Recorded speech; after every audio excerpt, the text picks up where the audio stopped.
Model کا کردار ادا کرتی ہے سوشل ورک کے لیے۔ صحیح۔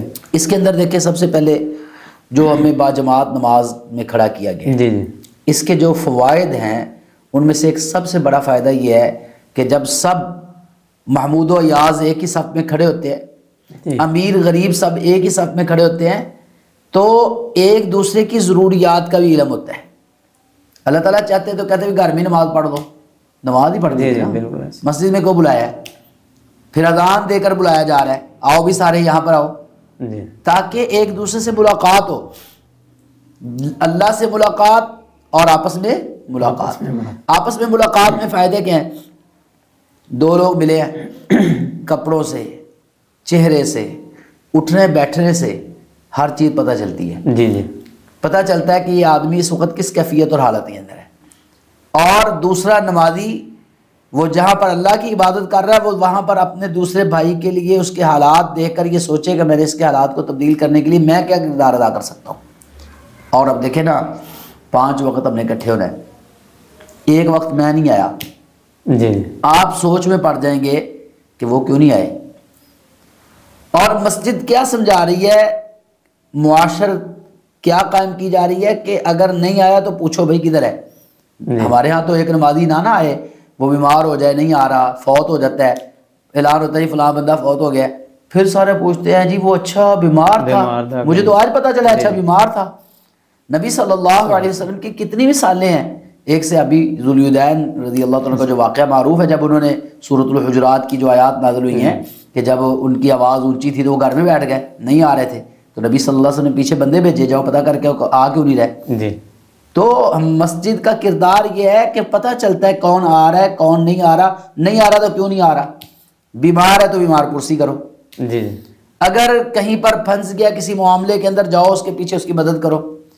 تو یہ مسجد اصل میں ہمارا اجتماع کا مرکز ہے، اور اجتماع کا مقصد اصل میں اللہ کی عبادت کے ساتھ ساتھ آپس کے معاملات کی اصلاح ہے، ایک دوسرے کی مدد ہے، ایک دوسرے کے حالات کا اندازہ رکھنا ہے۔ تو اس لیے مسجد جو ہے نا، اس کے اندر میں یہ سمجھتا ہوں رسول اللہ صلی اللہ علیہ وسلم کی مسجد سے بھوکوں کو کھانا ملتا تھا۔ آج بھی اگر کسی کو گھر میں کھانا نہ ملے یا کسی گھر میں کھانا نہ ہو تو مسجد کے اندر ایسا بیت المال ہونا چاہیے کہ جہاں سے بھوکوں کو کھانا مل سکے۔ جن کے پاس رہائش نہیں تھی، اصحاب صفہ کون لوگ تھے؟ کیوں صفہ تعمیر کیا گیا تھا؟ کیونکہ وہ لوگ تھے کہ جن کے پاس گھر نہیں تھے، جن کے پاس رہنے کے لیے کوئی جگہ نہیں تھی۔ مسجد نبوی نے ان کو گھر پرووائڈ کیا تھا، مسجد نبوی کے اندر صفہ تعمیر کر کے رسول اللہ صلی اللہ علیہ وسلم نے اس صفہ چبوترے کے اوپر ان کے لیے رہائش کا بندوبست کیا تھا، ان کو کھانا وہاں سے ملتا تھا، ان کو رہائش وہاں پہ ملتی تھی۔ اور میں بڑا حیران ہوتا ہوں، آج کل تو ہم نے یہ باتیں چھوڑ دی ہیں نا۔ عائشہ رضی اللہ تعالیٰ عنہ فرماتی ہیں ایک سیاہ رنگ کی کالی سیاہ عورت تھی جس کا گھر نہیں تھا، یہ بھی لمبا واقعہ ہے کیسے وہ آئی مدینے کے اندر، تو کانت لہا خباء فی المسجد، رسول اللہ صلی اللہ علیہ وسلم نے اس کا مسجد کے اندر خیمہ لگایا ہوا تھا، وہ مسجد کے اندر رہتی تھی، عورت مسجد نبوی کے اندر اس کے لیے خیمہ لگا ہوا تھا، صحیح حدیث ہے، اور وہ وہاں پر رہتی تھی۔ مطلب ہے کہ صرف مرد نہیں، عورت کو بھی اگر گھر نہیں دستیاب، عورت بھی اگر معاشرے کے اندر کوئی بیوہ ہو جاتی ہے، اس کے پاس گھر نہیں ہے، عدت گزارنے کے لیے کوئی جگہ نہیں ہے، کئی بار ایسا بھی مسئلہ بن جاتا ہے، تو مسجد کے اندر ایسا انتظام ہونا چاہیے عورتوں کے لیے کہ وہاں پر کوئی عدت گزارنا چاہے آ کے عدت گزار سکے اللہ کے گھر کے اندر۔ وہاں پر اگر کسی کے پاس گھر نہیں ہے تو اللہ کے گھر کے اندر آ کے رہ سکے، تو یہ مسجد کا معاشرتی کردار ہے جو رسول اللہ صلی اللہ علیہ وسلم نے دکھایا ہے۔ تو میں یہ سمجھتا ہوں کہ آج کی مساجد سے بھی یہ جو ہے نا ہونا چاہیے، اور بہت حد تک ہو بھی رہا ہے، اور ایسی ماڈل مسجدیں موجود ہیں، لیکن کم از کم ایک یہ ہے میں دیکھتا ہوں کہ آپ دیکھیں ابھی مساجد کے اندر نماز کے بعد اکثر لوگ کھڑے ہو جاتے ہیں، جی میری فلاں ضرورت ہے تو پوری کریں، اور الحمدللہ نمازیوں کے اندر ہی یہ جذبہ ہوتا ہے کہ وہ اس کی ضرورت پوری کرتے ہیں، اور یہ ہماری اچھی روایت ہے۔ جی جی، اور کون کون سے کام ہیں جو مساجد میں ہو سکتے ہیں؟ دیکھیں مساجد کے اندر میں تو یہ سمجھتا ہوں کہ اس جتنے بھی یہ جو فیصلے اور یہ برتاؤ یہ بھی مساجد تک آ سکتے ہیں ابتدائی طور پہ، یا کوئی بنیادی علاقے کا کوئی مسئلہ ہے جھگڑا وغیرہ، وہ آ کے مسجد میں فیصلہ کروائیں امام صاحب ادھر؟ جی محترم عبد المنان بھائی، بات یہ ہے کہ رسول اللہ صلی اللہ علیہ وسلم فیصلے مسجد میں کرتے تھے۔ اچھا، جو وفود باہر سے آتے تھے ان کے ساتھ ملاقاتیں مسجد کے اندر ہوتی تھی۔ مسجد صرف عبادت نہیں تھی، عبادت گاہ نہیں تھی، وہ تو سیاسی مرکز بھی تھا۔ آج تو ہم نے وہ لکھا ہوا ہے نا کہ مسجد کے اندر سیاست کی بات نہیں کرنی، حالانکہ سیاست ہمارے ہاں تو چلتا ہے، ایک گندا نظام چل رہا ہے، ایک دوسرے کی جو ہے نا عزت اچھالی جاتی ہے، ہمیں اسلام نے یہ سیاست تو نہیں دی، اصل تو سیاست مسجد کے اندر ہے۔ دیکھیں جتنے بھی باہر سے وفود آتے تھے مسجد نبوی کے اندر ٹھہرایا جاتا تھا ان کو، حتیٰ کہ قیدیوں کو، کافر قیدیوں کو مسجد نبوی کے اندر لا کے ٹھہرایا جاتا تھا، ان کے لیے وہ جیل کا بھی یعنی کام کرتی تھی۔ وہ ثمامہ بن اسال رضی اللہ تعالیٰ عنہ کا مشہور واقعہ جو ہے صحیح حدیث کے اندر ہے کہ ان کو صحابہ پکڑ کے لے کے آئے اور فربطوہ بساریۃ من سوار المسجد، مسجد نبوی کے ستونوں میں سے ایک ستون کے ساتھ باندھ دیا۔ اب وہاں پر اللہ کے رسول صلی اللہ علیہ وسلم آ کے اس سے ملاقات کر رہے ہیں، اس سے حال چال پوچھ رہے ہیں، 3 دن تک اس کی خدمت بھی کی جا رہی ہے، اس کو کھانا بھی کھلایا جا رہا ہے۔ 3 دن کے بعد جب اس کو چھوڑا جاتا ہے تو وہ جب مسجد نبوی سے نکلتا ہے تھوڑی دور ہی جاتا ہے، اس کے قدم رک جاتے ہیں، وہ جا نہیں پاتا، پلٹ کے واپس آ جاتا ہے، اور رسول اللہ صلی اللہ علیہ وسلم فرماتے ہیں بھی ثمامہ ہم نے تو تمہارے ہاتھ پاؤں کھول دیے تھے، کہتا جی ہاتھ پاؤں کھول دیے ہیں اور دل جکڑ لیا ہے، آزاد کر دیا ہے کہ مجھے قید کر لیا ہے۔ تو یہ مسجد نبوی کا کردار تھا، قیدیوں کو وہاں پر رکھا جاتا تھا، قیدیوں کی تربیت ہوتی تھی۔ دیکھیں نا جب قیدی وہاں پر موجود ہے اور وہ دیکھ رہا ہے نمازیوں کو، وہ دیکھ رہا ہے نیک لوگوں کو، تہجد گزاروں کو، یہ تربیت ہو رہی نا، وہ قرآن کی تلاوت سن رہا ہے، ٹھیک ہے، رسول اللہ صلی اللہ علیہ وسلم نصیحت کر رہے ہیں، وہ سن رہا ہے۔ ایسے ہی اگر کوئی قیدی مسجد کے اندر رکھا جاتا ہے تو وہ سارے مناظر دیکھ دیکھ کر اس پر اثر پڑتا ہے، اس کی تربیت ہوتی ہے۔ یعنی مسجد سیاسی مرکز بھی تھا، ثقافتی مرکز بھی تھا، مسجد مذہبی مرکز بھی تھا، اور یہ جو خدمت خلق کا مرکز بھی تھا۔ یعنی تمام کام، سیاسی فیصلے کہاں پر ہوتے تھے؟ مسجد نبوی کے اندر ہوتے تھے۔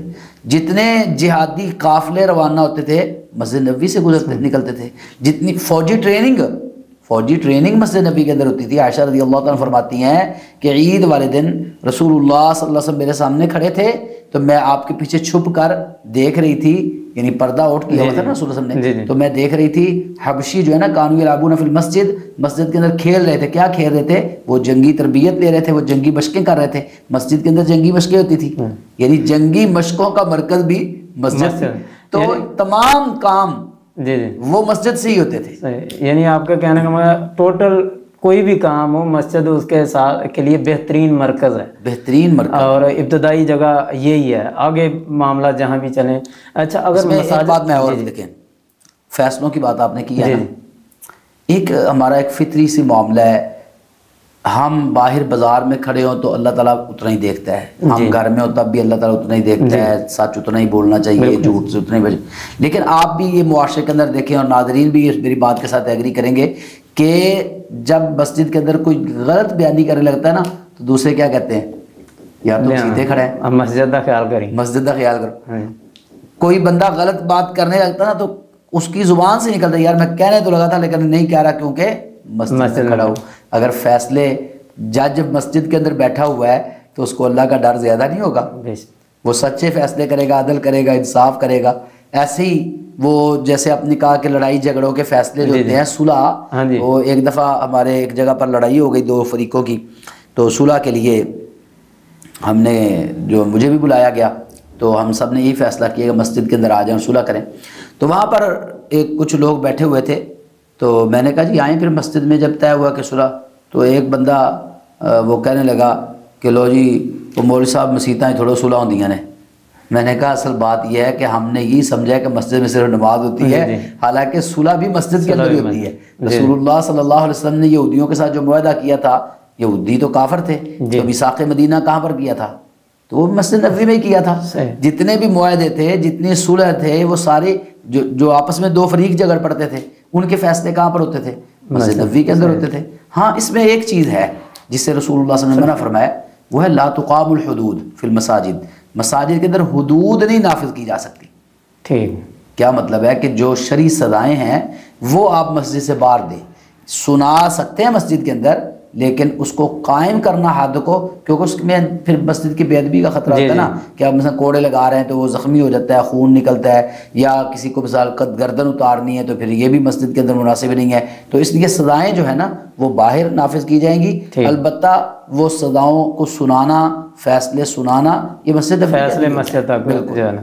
اگر مساجد کا مفتی صاحب یہ مقام ہے تو مساجد کو چلانے والے ائمہ جو ہیں جو ادھر امام ہیں، امامت خطابت کرنے والے ہیں، ان کا بھی پھر اپنا ایک درجہ ہوگا. تو اس حوالے سے آپ کیا کہیں گے کہ علماء کی کیا شان اور ان کے کیا؟ محترم عبد المنان بھائی، بات یہ ہے کہ جب ہم یہ سمجھتے ہیں نا کہ مسجد مرکز ہے جی جی ہر چیز کا، تو اب اس مرکز کے اندر امامت کس نے کرنی ہے؟ سب سے پہلے تو یہ سوال بنتا ہے نا جی کہ امام پھر کس کو ہونا چاہیے؟ جس نے یہ سارے کام کرنے ہیں، سیاست کرنی ہے، فیصلے کرنے ہیں، لوگوں کے جھگڑے جو ہیں ان کو حل کروانا ہے، لوگوں کی صلح کروانی ہے، بھوکوں کو کھانا کھلانا ہے، پیاسوں کو پانی پلانا ہے. مسجد نبوی کا امام کون تھا؟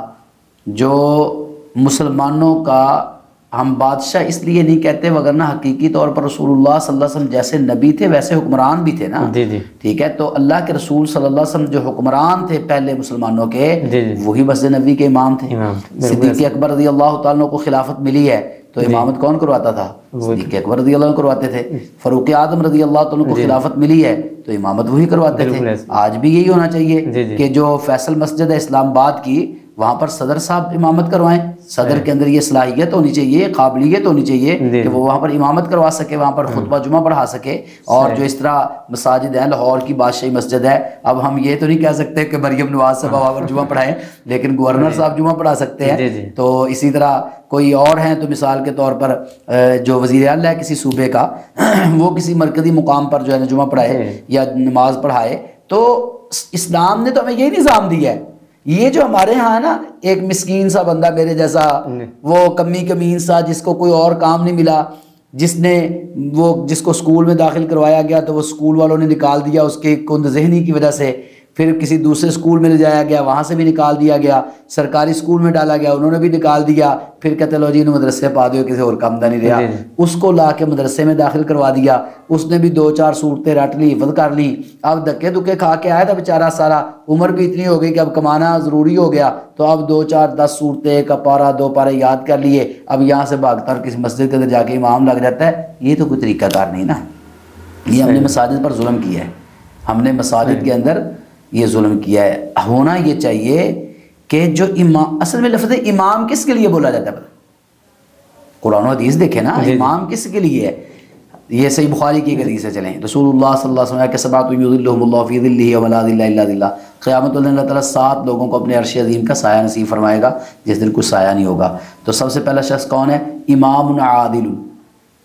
عادل امام، عدل کرنے والا امام. تو امام کون ہے؟ مسجد کا امام تو نہیں ہے نا، امام سے مراد تو حکمران ہے. تو امام کا لفظ ہی اصل میں حکمران کے لیے ہے، تو حکمران کو ہی امام ہونا چاہیے. لیکن ہم نے یہ ظلم کیا کہ حکمران جو ہے وہ اس قابل نہیں رہے، یا ہم نے حکمران ان لوگوں کو بنا لیا جو اس قابل نہیں تھے کہ وہ مساجد کے اندر بھی ہماری امامت کروا سکتے. تو ہم نے پھر سیاست کو الگ کر کے حکمرانوں کا ٹولہ الگ کر دیا، اور پھر اس سارے نظام کو مسجد سے الگ کر دیا، اور مسجد کے اندر ایک مسکین سا بندہ بٹھا دیا جس کی 10,000 روپیہ تنخواہ ہو، اور جس کو ہر آنے جانا والا جھڑک سکے. اوے مولوی صفائی کیوں نہیں کی تھی؟ او مولوی گٹر نکلیا، مولوی صاحب تسی جڑا نا جماعت تو 1 منٹ کیوں لیٹ ہو گیا جی، آج پانی نہیں ہے، آج پانی کیوں نہیں ہے؟ تو یہ سارے جس کو گھر میں کوئی نہیں سنتا وہ بھی آ کے اس پر روب جھاڑ سکے، اس کو امام رکھ لیا. اب وہ مسکین معاشرے میں کیا کردار ادا کرے گا؟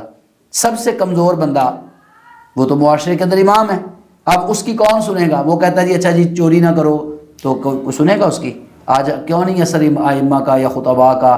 وہ سارے تو ہم لوگ ان کے وہ جو کمائی ہے اس میں سے تنخواہ لے کے پلتے ہیں. اگر کوئی ایسی بات کر دیں، مجھے ایک دوست نے بتایا کہ یہ اخوت جو ادارہ ہے نا، ان کے ذریعے وہ دیتے تھے ائمہ کو دیہاتوں میں 6-6 ہزار روپیہ ماہانہ، اور ان کو یہ کہتے تھے کہ ہم آپ کو یہ تنخواہ دیں گے، آپ نے ایک کام کرنا ہے. میں یہ سمجھتا ہوں، مجھے جب یہ پتہ چلا تو مجھے بڑی خوشی ہوئی کہ بہت اچھا کام کیا انہوں نے کہا کہ آپ نے خطبے کے آخر میں نا 5 منٹ کے لیے چوری کے خلاف بات کرنی ہے، کیونکہ دیہاتوں میں پانی چوری ہوتا ہے نہروں کا، ایسے ہی درخت چوری ہوتے ہیں، اور اس پہ آپ نے 5 منٹ گفتگو کرنی ہے. تو مجھے ایک صاحب بتانے لگے جو وہاں پر خطیب تھے، کہتے میں نے جب پہلی بار وہ 5 منٹ لگائے نا چوری کے خلاف، تو آدھے میرے نمازی مجھ سے ناراض ہو گئے.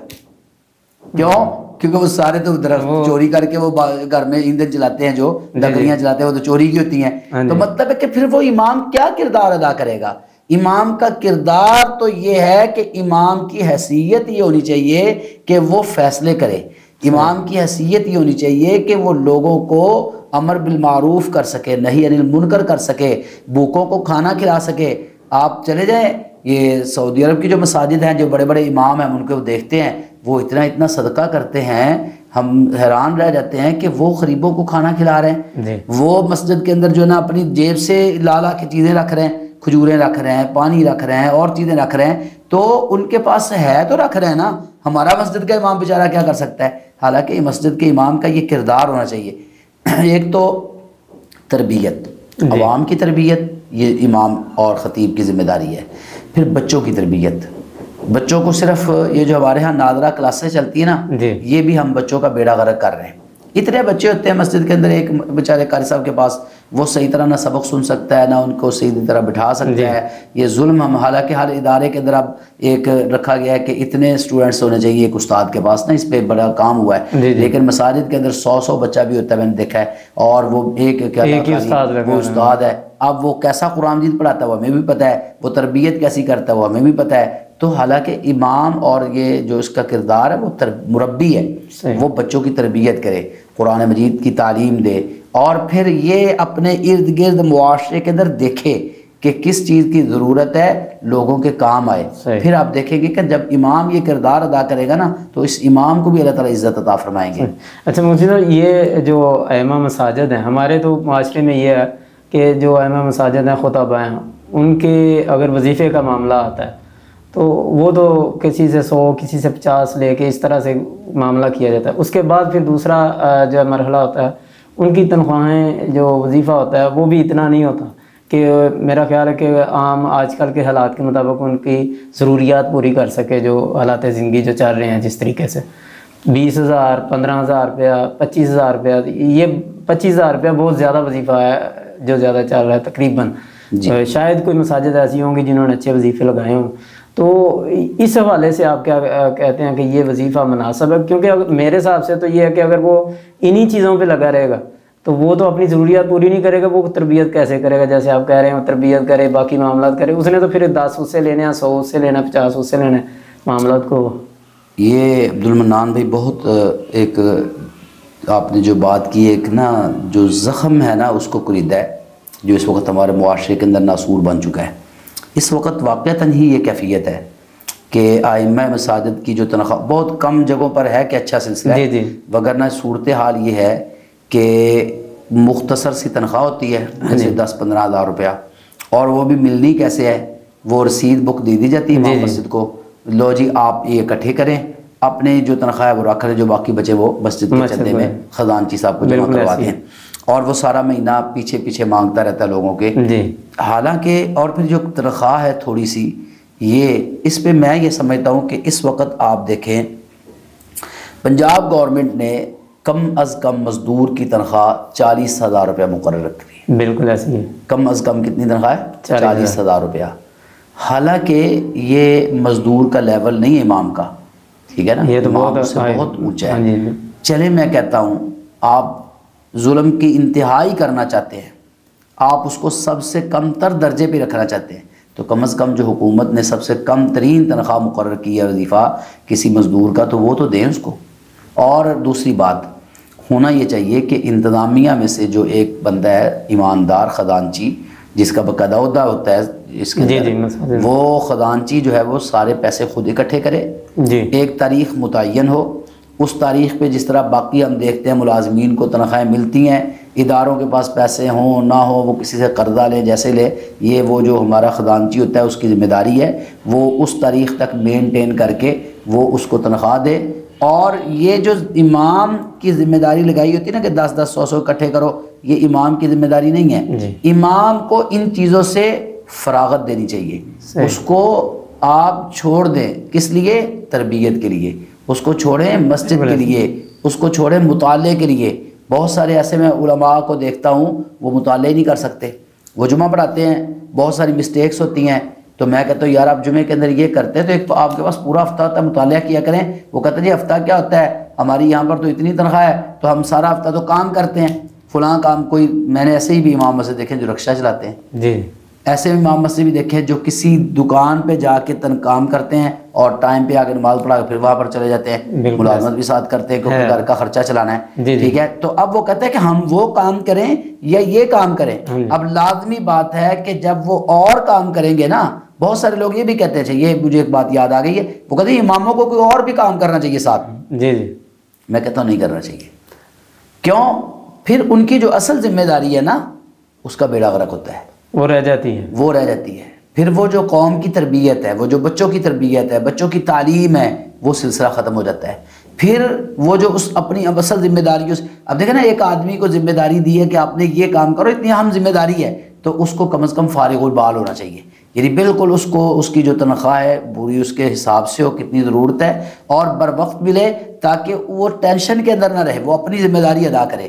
اور پھر مطالعہ کرے، اور مطالعہ کر کے قرآن و حدیث کو جمعے میں بیان کرے خطبے کے اندر. آپ یہ کام کر کے دیکھ لیں، آپ کو مسجد کے اندر نکھار نظر آئے گا، خطبات میں نکھار نظر آئے گا. آج کل کیا ہوتا ہے، وہ ایک 12 مہینوں کے خطبات رٹے ہوئے ہیں. ہر مہینے کے اندر مثلا ربیع الاول آ گیا ہے تو جو پچھلے سال ربیع الاول میں بیان کیا تھا نا خطبہ، وہی اس نے بیان کر دینا ہے. محرم آ گیا ہے تو جو پچھلے سال محرم میں بیان کیا تھا وہی اس محرم میں بیان کر دینا ہے. کوئی چینجنگ آپ کو نظر نہیں آئے گی. کیوں؟ بھی مطالعہ کرے گا تو کوئی اور چیز بیان کرے گا نا. تو کیسے بیان کر سکتا ہے جب اس کے گھر کے حالات جو ہیں. اس کے علاوہ بھی جیسے آپ نے کہا کہ ایک امام جس نے سارا کچھ وہ ذمہ داریاں سنبھالنی ہیں، اس علاقے کی خدمت کی، اس کی سوشل ورک کی، جب اس نے کام پہ چلے جانا تو وہ چیزوں کو کب دیکھے گا؟ وہ تو نہیں دیکھ سکتا، وہ ہو ہی نہیں سکتا، ممکن ہی نہیں. اگر وہ خود کسی سے پیسہ لینے چلا گیا، اس کو کہتا ہے یار مجھے چندہ دو مسجد کے لیے، وہ تو سب سے پہلے تو اس کو 4 باتیں آج کل جو معاشرے میں چلتا ہے، وہ تھوڑی دیر بٹھاتے ہیں، مولوی صاحب ہوتے بیٹھ جاؤ، تھوڑی دیر بیٹھ کے پھر اس کو جو رسید دینی ہے، لو جی منہ ادھر کو کر کے پیسے ادھر کو پڑھا رہے ہیں.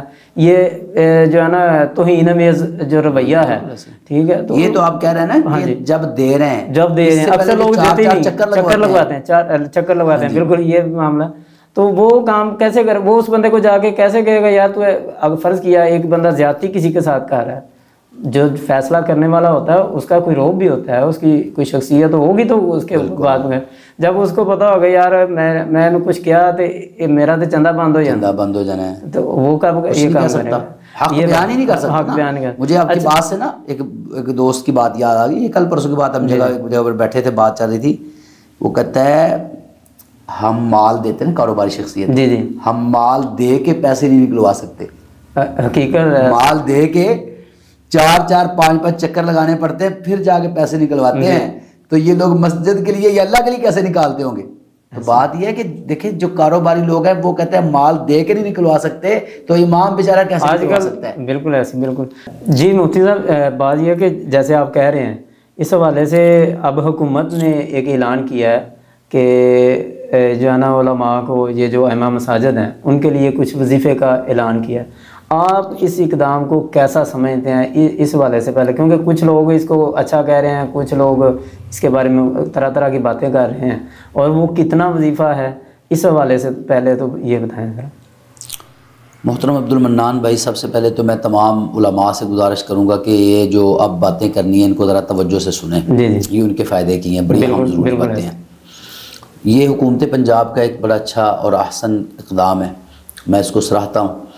بڑی دیر سے یہ میں ایک مطالبہ ائمہ کی زبانی سنتا رہتا تھا کہ حکومت مساجد کا ائمہ کا وظیفہ مقرر کرے. تو اب الحمدللہ یہ پنجاب گورنمنٹ نے، سی ایم صاحبہ جو ہماری ہیں، انہوں نے ایک اچھا اقدام اٹھایا ہے. پہلے تو انہوں نے 10,000 روپے ماہانہ کا اعلان کیا تھا، لیکن اب انہوں نے 25,000 روپے ماہانہ کا اعلان کیا ہے. لیکن اس کے لیے نا کچھ چیزیں یاد رکھنے والی ہیں. یہ ایسے نہیں ہے کہ گھر میں بیٹھے بیٹھے وہ آئیں گے اور امام صاحب کو پکڑا کے چل جائیں گے. اس کے لیے باقاعدہ ایک طریقہ کار ہے. وہ طریقہ کار یہ ہے جو میری معلومات کے مطابق ہے، کیونکہ ابھی تک مزید باتیں بھی کھلنی ہیں انشاءاللہ. تو جو ابھی تک معلومات ہمارے پاس آئی ہیں وہ یہ ہیں کہ باقاعدہ اس کی رجسٹریشن ہوگی ائمہ مساجد کو، جس طرح دیگر ملازمتوں کے لیے باقاعدہ اشتہار ہوتا ہے، اور پھر وہ اپنے ڈاکومنٹس بھیجتے ہیں، سی وی بناتے ہیں، بھیجتے ہیں، اور پھر رجسٹریشن ہوتی ہے. ایسے ہی حکومت پہلے رجسٹریشن کرے گی. اور اس کے لیے ائمہ مساجد جو رجسٹریشن کروانا چاہتے ہیں، ایک تو اپنی سی وی بنائیں اچھی سی، ٹھیک ہے، اور اس کے ساتھ اپنے جتنے ڈاکومنٹس ہیں ان کو، ان کی فوٹو کاپیاں جو ہے نا وہ کروا لیں. اور ان کو اٹیسٹڈ بھی کروا لیں، کیونکہ بسا اوقات یہ بھی اعلان کر دیا جاتا ہے کہ اٹیسٹڈ کاپیاں چاہیے، اور یہ سارا ریکارڈ حکومت نے اکٹھا کرنا ہے۔ دوسرا یہ ہے کہ کون سے ائمہ مساجد ہیں کہ جو اس وظیفے کے لیے اہل ہوں گے، تو اس کے لیے جو حکومت شرط عائد کرے گی وہ یہ ہے کہ کم از کم گریجویٹ ہونا لازمی ہے۔ ٹھیک ہے، یا تو گریجویٹ کہتے ہیں بی اے کیا اس نے، جی، اگر نہیں تو ہمارا جو مدارس کا بی اے ہے یا مدارس کا جو ہمارا سسٹم ہے اس کے اندر یہ ہوتا ہے کہ وفاق المدارس یا تنظیم المدارس جو ہمارے بورڈ ہیں یا بورڈ آف اسلامک ایجوکیشن ہے، اس کے تحت باقاعدہ امتحانات ہوتے ہیں، اور جو آخری مرحلہ ہوتا ہے اس کو کہتے ہیں عالمیہ۔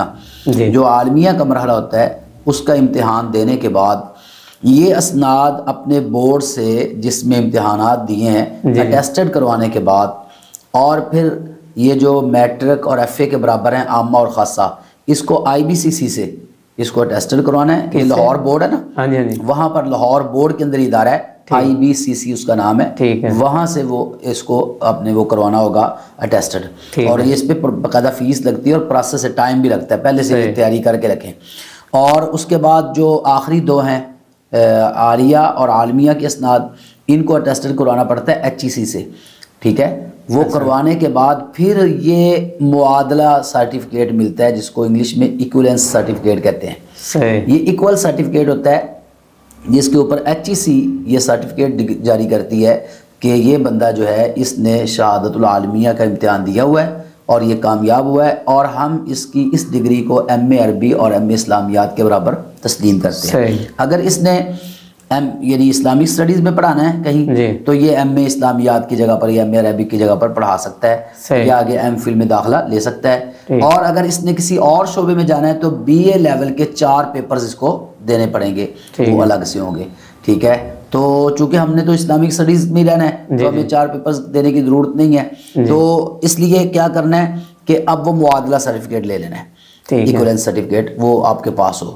اس کے بعد یہ جب رجسٹریشن ہوگی تو یہ سارے ڈاکومنٹس وہ آپ سے مانگیں گے، وہ جیسے مانگیں وہ سافٹ کاپی میں مانگیں مہیا کریں، ہارڈ کاپی میں مانگیں وہاں پر مہیا کریں، اٹیسٹڈ مانگیں تو اٹیسٹڈ کاپیاں مہیا کریں، تو یہ جمع کروا لینے۔ اس کے بعد جو اگلا مرحلہ ہوگا، یہ سارے جس طرح وہ چیک ہوتے ہیں کاغذات، اس کے بعد پھر وہ لسٹیں جاری کی جاتی ہیں، تو پھر یہ ایک ادارہ ہے این ٹی ایس، وہ امتحان لیتا ہے، یا ایک اور بھی ادارہ ہے، ہو سکتا ہے این ٹی ایس کے زیادہ تھرو امتحانات ہوتے ہیں، تو این ٹی ایس کے ذریعے وہ پیپر لیں گے، اور اس پیپر میں کم از کم 50% نمبر لینا وہ ضروری ہوگا، ٹھیک ہے۔ جب یہ پیپر میں جو لوگ 50% نمبر لیں گے، اس کے بعد پھر اگلا مرحلہ ہوگا کہ پھر ان کا انٹرویو ہوگا، اس کے اندر کوئی ایک قابل جج صاحب تشریف فرما ہوں گے، کوئی سرکاری کسی یونیورسٹی کے اسلامک اسٹڈیز کے جو پروفیسر ہیں وہ تشریف فرما ہوں گے، اور جو سرکاری علماء ہیں بڑے، ان میں سے کوئی 1 یا 2 بیٹھ سکتے ہیں، وہ ایک پینل بنا دے گی گورنمنٹ،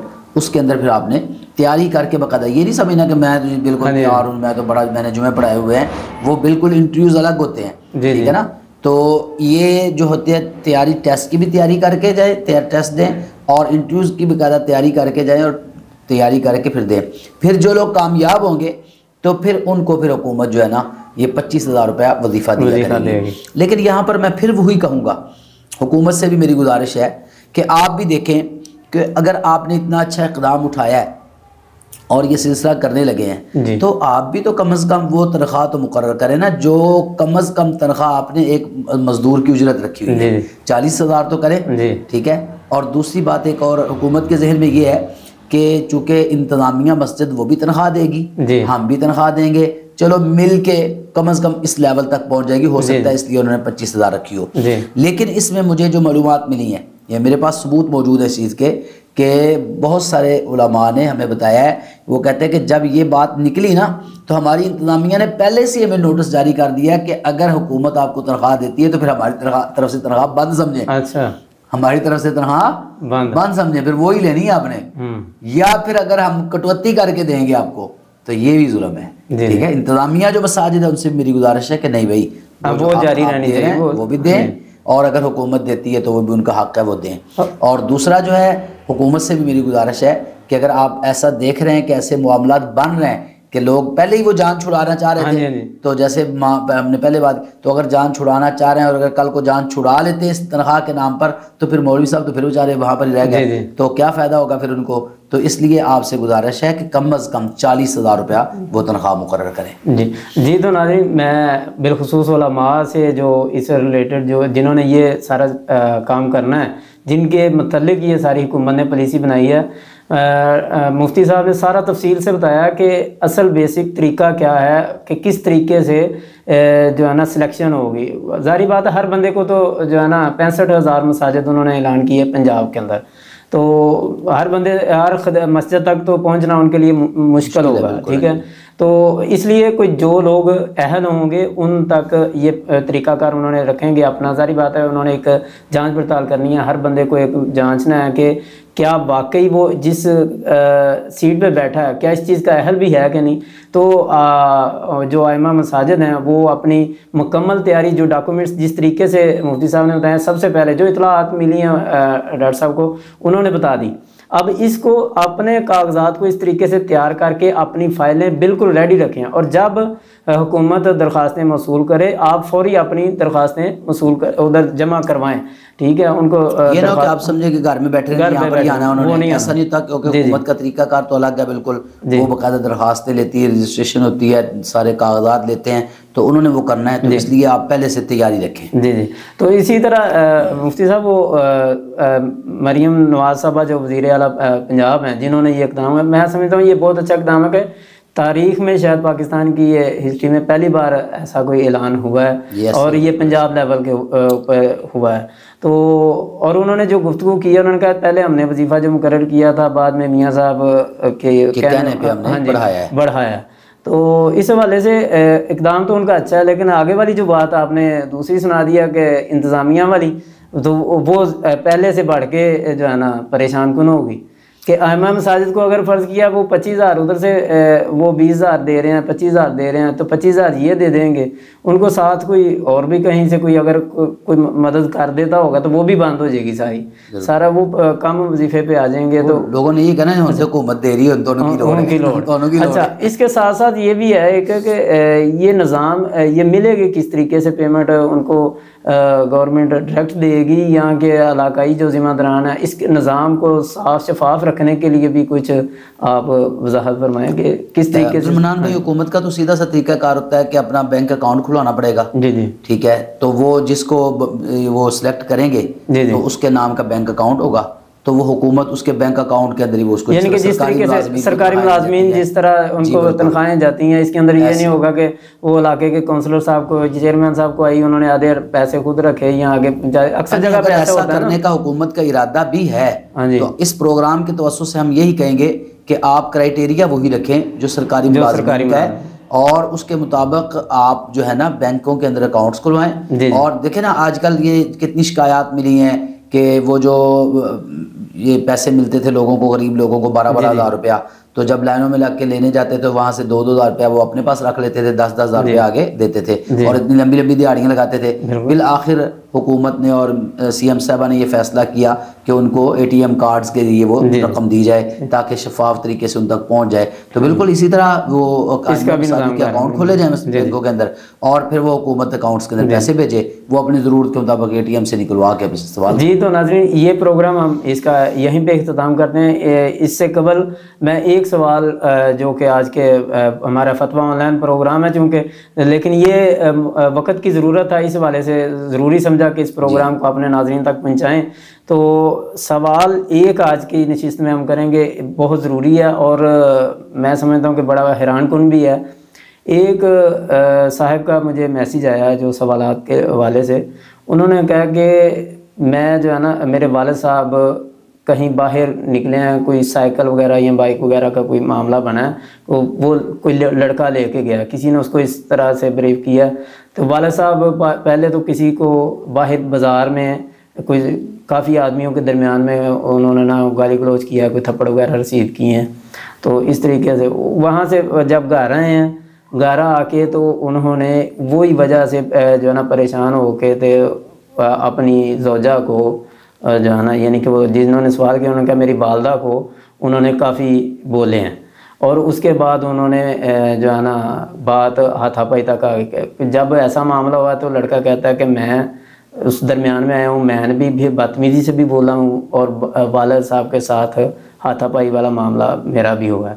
یہ معاملہ ہو گیا. اب وہ کہہ رہا کہ مجھ سے یہ غلطی ہوئی ہے, میں یہ تسلیم کر رہا ہوں کہ میرا یہ معاملہ غلط ہے. اب مجھے کیا کرنا ہوگا اور باقی معاملے کو کس طریقے سے ہم سمیٹ سکتے ہیں, اس حوالے سے کوئی رہنمائی فرمائیں. محمد عبدالمنان بھائی, پہلی بات تو یہ ہے کہ ہمارے ہاں معاشرے کے اندر اتنی شدت آ گئی ہے, جذباتیت آ گئی ہے, اور ہم عدم برداشت کا شکار ہو گئے ہیں کہ چھوٹی چھوٹی باتوں میں گھروں میں لڑائیاں اور باہر بھی لڑائیاں ہونی شروع ہو گئی ہیں. پہلے تو ہمیں معاشرے سے یہ کلچر ختم کرنا چاہیے, برداشت, صبر, حوصلہ. بزرگوں کو بھی چاہیے تھا کہ وہ جو ہے نا حوصلہ رکھتے, چلیں باہر وہ ہو گیا تو اندر گھر آ کے پھر صبر کرتے, لیکن ان سے بھی ہوا. اور لازمی بات ہے کہ اب ایک جوان اولاد ہے, والدہ کے ساتھ یہ سب کچھ ہو رہا ہے بغیر وجہ کے, تو وہ اولاد کو بھی غصہ آتا ہے, ان سے بھی کام غلط ہو گیا. اب اس کا سب سے پہلا حل تو یہ ہے کہ اپنے والد صاحب سے معافی مانگیں, ٹھیک ہے, پیار محبت سے ان سے عرض کریں کہ جی سارا معاملہ, تو والد صاحب بھی سمجھتے ہوں گے اس وقت. بعد میں جب جذبے غصے کی کیفیت ختم ہو جاتی ہے تو اس وقت پھر وہ بندہ پہلے کیفیت میں نہیں رہتا. تو والد صاحب سے معافی مانگیں, پھر اللہ تعالیٰ سے بھی توبہ کریں, ٹھیک ہے, اور اللہ تعالیٰ سے توبہ کریں, اور آئندہ کے لیے عزم کریں کہ میں کبھی بھی والدین کے اگر کوئی مسئلہ آتا ہے تو ہاتھا پائی تک نہیں پہنچوں گا, یا میں زبان درازی تک نہیں پہنچوں گا. اللہ تعالیٰ سے یہ عزم کرے. اور یہ اگر کبھی نوبت آ جاتی تو صلح صفائی تک ٹھیک ہے, کہ ان دونوں کے درمیان پیار محبت سے بٹھا کے بات کر کے, یا تھوڑی دیر تو وقتی طور پر تھوڑا سا سائڈ پہ ہو کے جب تھوڑا سا معاملہ ٹھنڈا ہو جائے پھر دونوں کے درمیان صلح کروا دیں. لیکن ہاتھا پائی تک پہنچنا اور زبان درازی کرنا یہ بالکل مناسب نہیں, اور ان کو بھی احساس ہوا ہے. تو اس لیے سب سے بہتر یہی ہے کہ ان سے بھی معافی مانگ لیں, اللہ تعالیٰ سے بھی توبہ کر لیں, اور آئندہ کے لیے عزم کریں کہ آئندہ ایسا نہیں کریں گے انشاءاللہ. اور بزرگوں کو بھی میری یہ بات پہنچائیں اگر پہنچا سکتے ہیں تو, کہ ان سے بھی گزارش ہے کہ وہ بھی جوان اولاد کی موجودگی میں ایسے کام نہ کریں کہ جس کی وجہ سے اولاد بھی گناہ کرنے پر مجبور ہو جائے اور آپ کے سامنے بولنے پہ مجبور ہو جائے. بہت شکریہ مفتی صاحب, آپ نے آج کے پروگرام کے لیے وقت دیا. تو ناظرین, آج کے پروگرام کا ہم یہیں پہ اختتام کرتے ہیں. دوبارہ پھر ایک نئے پروگرام کے ساتھ ملاقات ہوگی. ہمیں اجازت دیجیے, تب تک کے لیے اللہ حافظ.